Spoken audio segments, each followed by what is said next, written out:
du Centre intégré de santé et de services sociaux de la Nadia, puis plus particulièrement là, de notre direction à nous en DI-TSA-DP, c'est d'offrir des services d'adaptation et de réadaptation à des personnes, autant à l'enfance qu'en gérontologie, donc jusqu'à l'accompagnement des personnes aînées et en fin de vie aussi, qui présentent soit un retard de développement, une déficience intellectuelle, un trouble du spectre de l'autisme ou une déficience physique.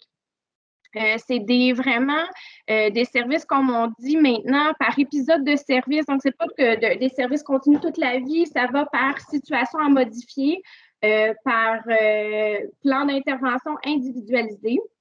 Nos valeurs sont vraiment, on croit, malgré la déficience intellectuelle, la déficience physique ou le trouble du spectre de l'autisme, on souhaite développer l'ensemble des habiletés puis soutenir l'intégration communautaire, l'autonomie fonctionnelle, puis vraiment la participation sociale des personnes à qui l'on offre des services. Concrètement, on a des services de réadaptation, adaptation, comme on disait, des services de dépistage à la petite enfance, mais également à l'adolescence et à la période adulte. On fait du suivi à l'intérieur d'un plan d'intervention vraiment spécialisé puis propre à la personne. Mais comme on soutient l'autonomie fonctionnelle, l'intégration sociale, bien, on est appelé aussi à travailler avec l'ensemble des systèmes, bien souvent, que la personne fréquente. Donc, il n'est pas rare qu'on intervienne, qu'on aide la personne en milieu scolaire, dans son contexte de travail, dans la famille, avec les organismes communautaires. Et bien souvent, on peut même élaborer là, des plans d'action plus intersectoriels pour vraiment arriver à travailler, à développer l'ensemble des habiletés chez la personne et à répondre aux besoins de réadaptation. Donc, plus concrètement, on peut aller à la diapositive suivante. C'est sûr que je ne vous parlerai pas en long et en large des caractéristiques de notre clientèle parce que ça pourrait faire état d'un cours de 45 heures sur les caractéristiques, mais en gros, en fait, au niveau de la déficience intellectuelle, on travaille avec des usagers qui, bon, le mot le dit aussi, qui ont des limitations au niveau intellectuel, au niveau des capacités.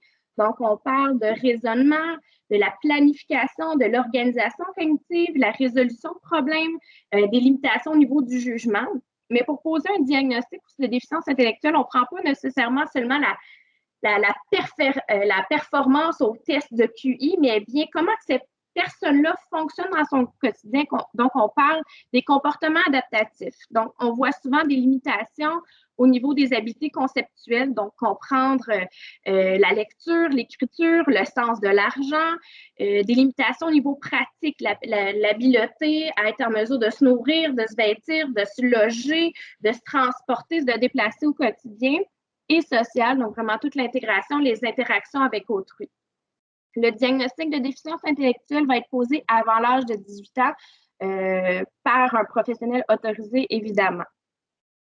Au niveau du trouble du spectre de l'autisme, le TSA, que je vais appeler au cours de la rencontre, c'est des termes qui sont quand même assez longs, donc je vais y aller parfois avec les diminutifs. Le TSA, anciennement appelé aussi trouble envahissant du développement, maintenant le TSA fait partie des troubles neurodéveloppementaux.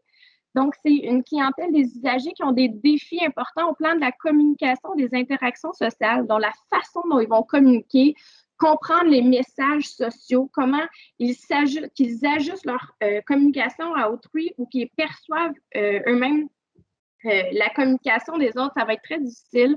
Comprendre toutes les règles sociales, les messages sociaux, la façon dont ils vont traiter l'information, ça va complexifier la généralisation, ça va complexifier les apprentissages. De plus en plus, dans les études, on parle pour le TSA, on parle vraiment d'une surconnectivité des neurones au niveau perceptif, donc la façon dont ils vont apprendre, percevoir l'information va être très perspective. Donc, on va d'abord porter attention aux détails puis au niveau sensoriel que dans l'ensemble du contenu du message. Et à l'inverse, on va avoir une sous-connectivité des neurones par rapport à ce qui est la communication et des interactions sociales. Donc, on est vraiment plus dans un pôle perceptif au quotidien que social. ça va être une clientèle que vous avez peut-être pu remarquer qui, nous, de nos yeux neurotypiques, qu'on dit là, sans atypie au niveau du développement, qui pourraient avoir des comportements, qui ont des comportements restreints, des intérêts restreints, des comportements répétitifs. Puis de l'extérieur, ben, je me permets de le dire, on peut trouver ça bizarre, on ne comprend pas nécessairement la fonction du comportement, puis ça peut être très présent, mais qui pour eux sont une façon de se réguler au quotidien puis d'être capable de fonctionner. Et évidemment, au niveau du trouble, évidemment pour moi, mais pas pour vous, c'est pour ça que je vous en parle aujourd'hui. Au niveau du TSA, on va avoir des gens qui vont avoir des particularités sensorielles importantes qui vont avoir un impact également là, sur leur fonctionnement quotidien. Par rapport à notre clientèle en déficience physique, on dessert aussi, on offre des services pour les gens qui ont des déficiences visuelles, déficiences auditives, langagières, qu'on soit dans des difficultés d'élocution, que dans les difficultés d'apprentissage au niveau du mutisme. Vraiment, on englobe une grande catégorie là, des troubles du langage et des difficultés motrices. On peut passer à la suivante. Au niveau des statistiques, on a eu la chance d'avoir la formation de Mme Boucher et Yves Claveau, le sexologue, là, en 2018, par rapport à la vulnérabilité de notre clientèle pour les agressions sexuelles. Donc, à la lecture là, de l'ensemble des études portant sur le sujet, on disait que, et on dit encore à ce jour, 39 68 des femmes qui vivent avec une déficience intellectuelle seront victimes d'agressions sexuelles au cours de leur vie. Il y a même certaines recherches plus européennes, là, dans des échantillons européennes, qui iront jusqu'à dire que 80 des femmes pourraient être victimes de violences sexuelles. Donc, on dénote 2 fois plus de violences sexuelles chez les personnes qui présentent une déficience intellectuelle que la population générale. Pour les femmes ayant un TSA, on va dire, juste dans certaines études, jusqu'à 90 d'entre elles auront subi une forme de violence quelconque au niveau sexuel. Donc, c'est des chiffres qui sont très, très puissants, très inquiétants quand on lit ça, quand on regarde ça d'un œil extérieur et plus précisément quand on les accompagne au quotidien, c'est un offre de service qui tend à vouloir se définir de plus en plus, à se spécialiser parce que considérant qu'on intervient auprès des gens et des systèmes dans lesquels ils évoluent, on est souvent des personnes de référence pour le dévoilement ou pour l'accompagnement dans le processus. Donc, je pourrais dire personnellement, il y avait quelques collègues, c'est des situations qu'on rencontre de plus en plus dans nos services présentement. Et pour les enfants, au niveau québécois, il y a Carole Boucher aussi, Madame Dion, qui ont un centre d'études vraiment sur l'agression sexuelle chez les enfants qui ont une déficience intellectuelle. Puis on parle que les enfants, justement, qui ont une DI sont 5 fois plus à risque d'être victimes d'agressions sexuelles en comparaison aux enfants neurotypiques. Donc, on peut aller... Pourquoi ces statistiques-là? Là, c'est sûr, bon, moi, je les vois en petit, je vais rapprocher mon portable. J'ai classifié, dans le fond, l'ensemble des facteurs de risque liés à la violence sexuelle sous différentes catégories. Donc, évidemment, on l'a vu avec la définition là, de notre clientèle au niveau cognitif, c'est sûr qu'il y a plusieurs vulnérabilités. Le cycle, ce sont des gens dont on traite l'information différemment au quotidien. Ça ne veut pas dire que c'est moins bien, mais on la traite différemment. On catégorise l'information, on la mémorise différemment. Évidemment, qui peuvent se mettre dans des situations d'abus, de vulnérabilité plus grandes. Aussi, si on parle de la difficulté de rétention suite aux apprentissages, on sait que, bon, la prévention des abus sexuels passe aussi beaucoup par l'éducation sexuelle. Évidemment, si on a des jeunes, des adultes qui ont de la difficulté à retenir l'information, à la généraliser au quotidien, ça accroît vraiment les facteurs de risque. Au niveau cognitif, on a tout ce qui est la notion de jugement, de résolution de problèmes, de se dire si je fais face, si je suis une personne qui a de la difficulté à organiser ma pensée, qui a besoin de soutien pour faire de la résolution de problèmes, si je me trouve seule face à une situation difficile, ça va être difficile pour moi d'être en mesure de développer, de mettre tout en place mes capacités cognitives pour pouvoir sortir de cette situation-là de vulnérabilité ou d'abus. on parle aussi, bon, c'est ça, tout ce qui est au niveau cognitif, de se dire, bien, est-ce que je suis dans une situation potentiellement dangereuse? Est-ce que si je laisse la personne faire tel ou tel acte, ou si moi je les commets aussi, qu'est-ce qui va en résulter? Donc, toute la notion de cause à effet, ça, c'est très difficile. Ça peut être très difficile. Puis, je ne vous l'ai pas partagé, mais la déficience intellectuelle, elle peut être de légère, vraiment des limitations parfois des petites limitations plan intellectuelles, comme elle peut être profonde, puis d'avoir de grandes limitations. Donc, vraiment, comme je dis, c'est pas de catégoriser toute notre clientèle à travers ces difficultés-là. Ça s'exprime vraiment de manière très différente chez chacune d'entre elles. Au niveau cognitif aussi, on parlait du traitement sensoriel, hein, le fait surtout, on la voit dans notre clientèle là, en déficience intellectuelle, mais en trouble du spectre de l'autisme, les difficultés sensorielles, le fait de moins sentir son corps ou de plus le sentir, on va parler d'hyperréactivité sensorielle, c'est des termes assez complexes, mais c'est quelque chose qui est omniprésent chez notre clientèle. Donc, parfois, certains adultes, enfants, ados vont moins ressentir leur corps, on parle de la conscience corporelle, vont avoir besoin de sensations au quotidien plus profondes, plus grandes pour être en mesure de mieux fonctionner, de mieux comprendre comment leur corps est dans l'environnement. Donc, si on est dans des contextes où on donne des soins, on fait certains touchés, bien que la personne aura pas nécessairement l'habileté cognitive à savoir que présentement, il s'agit d'un mauvais toucher, ce n'est pas un bon toucher, mais est-ce que ça va venir lui procurer au plan sensoriel va être satisfaisant dans la proprioception qu'il va recevoir. Bon, là, c'est complexe, mais c'est tous des choses qu'il faut prendre en considération parce que justement, on a un aspect sensoriel très, très présent qui peut avoir des impacts. Au niveau de la communication, on disait effectivement, si c'est difficile de communiquer à l'oral, d'être à mesure de dire non ou de ne pas avoir un interprète avec nous, de ne pas voir aussi, si je pense à la déficience visuelle, de ne pas être en mesure de voir ou de bien se rendre compte dans l'environnement dans lequel on est et de se faire comprendre, bien, ça va être difficile justement dans des contextes d'affirmation de soi, dans des contextes de développement, peut-être de faire face à ces vulnérabilités-là. Comme justement, on a un mode de communication différent, ben, les gens n'auront pas nécessairement les outils proches d'eux ou le soutien pour mettre fin à une situation d'abus, d'inconfort, d'une situation qui ne sont pas en situation d'aisance. Donc, forcément, là, ça augmente les risques au niveau de l'affirmation de soi et de la divulgation. Au niveau, je dirais, physique, psychologique et social, c'est là qu'on rencontre énormément aussi de facteurs de risque. Au niveau physique, on sait que notre clientèle en déficience intellectuelle et en déficience physique aussi ont beaucoup de comorbidités, donc des risques accrus d'avoir des conditions associées, des conditions au niveau de la santé physique. Donc, c'est une clientèle qui a souvent besoin de plus de soins de proximité ou si on dit qu'ils sont peu autonomes, ils vont avoir de l'accompagnement dans les soins pour se faire laver, le changement de culotte, dans les soins, dans l'ensemble des transitions de la vie quotidienne et donc dans leur bulle personnelle aussi.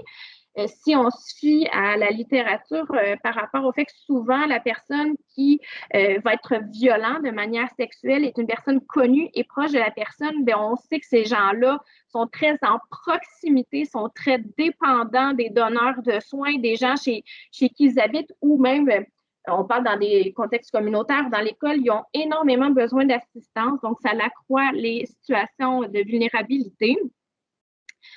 C'est une clientèle qui souvent va se connaître peu, vont tellement travailler sur le développement de leur capacité d'être en mesure d'être scolarisés, d'être sur le marché du travail, d'être, comme on dit, intégrés socialement, mais parfois au niveau de l'affirmation, de l'estime personnelle, c'est difficile pour eux. Donc, avoir quelqu'un qui, proche de, ils vont reconnaître peu les situations à risque pour les gens qui vont faire du chantage ou ils vont vouloir, ils ont le désir comme tout le monde, hein, d'être désirés, d'être aimés, d'avoir des gens proches d'eux. Ils vont percevoir différemment les situations d'abus, les situations de danger. Puis l'affirmation de soi, ils ont tellement, pour plusieurs, ils ont été habitués de vraiment, ils ont tellement de grande dépendance à l'adulte, ils vont avoir été habitués à être obéissants, si je peux dire ça ainsi, pour notre clientèle un petit peu plus vieillissante, que ça va être difficile pour eux de s'affirmer. Ils vont se mettre dans des situations à risque et vont profiter peut-être de l'attention qu'une personne dite plus malveillante vont profiter de cette attention-là qu'on leur prodige parce qu'on s'entend que c'est des besoins de base pour eux comme pour tout le monde, de se sentir aimé, apprécié et d'être en lien avec autrui. Par contre, comme on disait, leur jugement au niveau du TSA, toute la perspective, la théorie de l'esprit, de comprendre que l'autre peut penser autre chose, ça, c'est très difficile. C'est comprendre que l'autre peut avoir des intentions malveillantes, comprendre que certains comportements peuvent amener autre chose. C'est des concepts qu'on doit énormément travailler avec eux, donc ça les place en situation de vulnérabilité. On peut parler aussi, souvent, on va dire, dans notre... certains parents vont dire, vont nier un petit peu toute la place de la sexualité là, chez notre clientèle qui a une déficience intellectuelle, donc vont banaliser les besoins. Donc, on peut avoir des usagers qui vont se retourner vers des comportements sexuels problématiques qui vont les rendre plus vulnérables, vont se retourner vers la consommation de pornographie, mais encore là, tout dans la compréhension de la pornographie, dans l'utilisation des réseaux sociaux avec peut-être les limitations cognitives, ça va les placer en situation de très grande vulnérabilité. Et aussi, là, je ne l'ai pas marqué dans mon PowerPoint, mais puis c'est pourtant l'aspect qu'on travaille le plus, la gestion des émotions avec notre clientèle. Donc, être capable de reconnaître dans une situation comment je me sens, ça peut être très difficile là, pour eux de repérer les indices internes quand on n'est pas bien, quand on ne va pas bien, mais encore plus d'avoir les habiletés de résoudre ce mal-être-là, puis de le comprendre et de changer la situation. Donc, au niveau de la gestion des émotions qui est plus difficile, ben, c'est un facteur de plus de vulnérabilité. On peut changer la diapo. Les défis associés au processus de judiciarisation, ça a été vraiment la lecture des écrits, un peu à l'expérience que j'ai eue pour accompagner certaines personnes, puis comme on discutait, la projection des difficultés que pourrait rencontrer notre clientèle en regard de leur vulnérabilité. Donc, clairement, la faible connaissance de leurs droits, le droit de porter plainte, le droit d'être assisté, le droit de pouvoir être ou non représenté ou participer à telle ou telle rencontre. C'est sûr que c'est des défis pour eux. Les défis de compréhension quant au processus complet, on sait que notre clientèle a souvent une difficulté au niveau de la compréhension réceptive, ce qui engendre beaucoup d'anxiété. D'ailleurs, l'anxiété est très, très présente chez les personnes avec qui on intervient. Donc, clairement que l'anxiété fait souvent qu'on va éviter aussi de s'exposer à une situation. Donc, on va éviter de porter plainte parce qu'on ne comprend pas ce dans quoi on s'embarque. Donc, on veut éviter les situations. C'est des grandes rencontres qui nécessitent beaucoup de déplacements aussi. On a une clientèle qui, parfois, n'ont pas l'autonomie. Si je pense à la déficience physique, doivent réserver un transport adapté, ont besoin d'aide technique, ont besoin d'accompagnateurs. Donc, dans le processus judiciaire, les lieux de rencontre, vivement avec Zoom maintenant qu'on peut avoir, il n'y a pas juste des défauts à tout ça, mais qu'on puisse avoir accès à certains professionnels tout en restant dans le confort de notre foyer, ça peut aider plusieurs, ou ceux aussi qui sont dans les ressources intermédiaires, dans des familles d'accueil, qui justement, il y a une routine bien établie, ne sauront pas à quel moment y aller pour ne pas manquer certaines routines. Ça peut être un stress, de plus. Souvent, la forme et le contenu des entretiens ne sont pas toujours adaptés à leur niveau de compréhension. On a des clientèles qui parlent avec le langage des signes, avec pictogrammes. Il y en a que c'est avec des dessins à main levée, avec des interprètes. Donc, souvent, la façon dont on va s'entretenir, puis les modalités de communication ne seront pas adaptées à eux. Et donc, on n'aura pas l'impression qu'ils comprennent ou qu'ils ont l'aptitude à témoigner tout ça, mais c'est qu'on n'a pas le même canal de communication qu'eux. Donc, c'est un défi en plus.